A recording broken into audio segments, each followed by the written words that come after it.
చేస్తుంది ఆమె. ఎవరన్నా హెల్ప్ చేస్తారా ముసలి వాళ్ళకి, అనాథ పిల్లలకి? బొళ్ళ ముందలు ఎంత మంది అడుక్కునే వాళ్ళు పెరిగారంటే ఏమిటికి పెరిగారు? ఇప్పుడు ఆమె కాడ డబ్బు ఉంది కాబట్టి ఆమె అడిగింది. నాకు డబ్బు లేకుండా కూడా సహాయం అయినా చేయాలిగా, మన గురించి మనం అడగాలి కదా. మరి అవన్నీ ఎవరు అడుగుతారు? ఇన్నాళ్ళకి ఏమొచ్చి అడుగుతుంది. మరి ఆమెను మనం గౌరవించాలా, అట్లాంటి వాళ్ళని ప్రోత్సహించాలి మనం.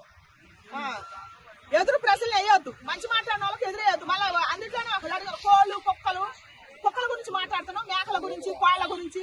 మరి అవి కోసుకొని తింటారు అంటే ఒక్క మనిషి జన్మకి ఒక కుక్కల జన్మకే లేదు అంటారు కదా, కుక్క చచ్చినట్టు చక్కరని. మనిషి జన్మ కుక్క జన్మ తినేది లేదు, అన్నిటికి ఉంది స్వేచ్ఛ. అన్ని ఉందంటే ఆ నుంచి వెనకటి నుంచే పుట్టినాయి. చికెన్ మటన్ ఇవి ఏవైతే మాంసాహారం మనం తింటున్నామో అదంతా కూడా తప్పని మాట్లాడారు. అంటే నార్మల్ గా మనం ఈ చంపడం అనేది చాలా నార్మలైజ్ చేస్తున్నామని కూడా రష్మిక అనేది. యాంకర్ రష్మిక కూడా భలే మాట్లాడిందమ్మా.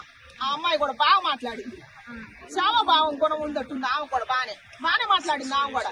మరి కరెక్టే కదా, ఇప్పుడు ప్రతిదీ మన భూమి మీద పుట్టినందుకు రుణం తీర్చుకుంటారు అని చెప్పింది ప్రతి దానికి.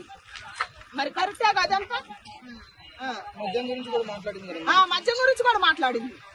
మరి మద్యం మరి ప్రతి వీధికి ఉంది. తాగి ఎంతో మంది కన్న బిడ్డ, కన్న తల్లి, భార్య అని వరుస వాయిలు చూడకుండా తాగిన మత్తులో ఎంత చేస్తారు.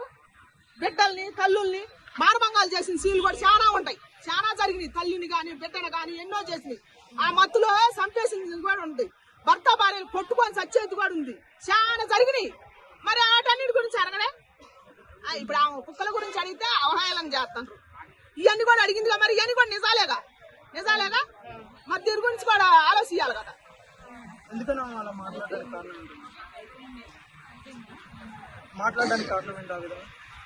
ఆమెలో ఉంది మంచితనం, మానవత్వం ఉంది. వాటన్నిటి గురించి ఆమె ఆలోచిస్తుంది కాబట్టి చెప్పింది. అందరిలో ఉంటుందా? అందరికి కూడా అదే వస్తే మన సమాజం ఎప్పుడో బాగుపడేది. వాటికి మాటలు రావు కాబట్టి ఇష్టం వచ్చినట్టు చంపుతున్నట్టు నిజమే. మరి ఇప్పుడు మనుషుల్లో కొంతమంది జంతువుల్లో ప్రవర్తిస్తుంది. మరి అందరూ కలిసి అందరిని చంపట్లేదుగా. ఇప్పుడు ఒక కుక్క తప్పు చేసిందంటే ఒక కుక్కనే చంపాలని మాట్లాడింది ఆమె. మరి ఆ కుక్క పేరు పెట్టుకుని 100 కుక్కలను ఎందుకు నాశనం చేసేదని అడుగుతుంది. మరి కరెక్టే కాదు కూడా. మనుషులతో పోల్చుకుంటే కుక్క ఎంతో నయం అంటున్నారు. కుక్క నయం, మరి మనుషులతో పోల్చుకుంటే అది విశ్వాసంగా పనిచేస్తుంది యజమానికి. మనిషి చేయడు, సాయం చేసిన వాడిని చేయకపోతే చాలా దోషమని అని వెనక నుంచే ఉంది శాస్త్రం. సాయం చేసిన వాడిని తిరిగి చేయకపోతే చాలా దోషం అంట. ఆ పదం ఒకటి భయంకరం ఉండదులే కానీ నేను చెప్పట్లే. మనిషి జాతికే కొద్దిగా విశ్వాసం తక్కువ. మనిషి జాతితో పోల్చుకుంటే కుక్క జాతే విశ్వాసం కలది.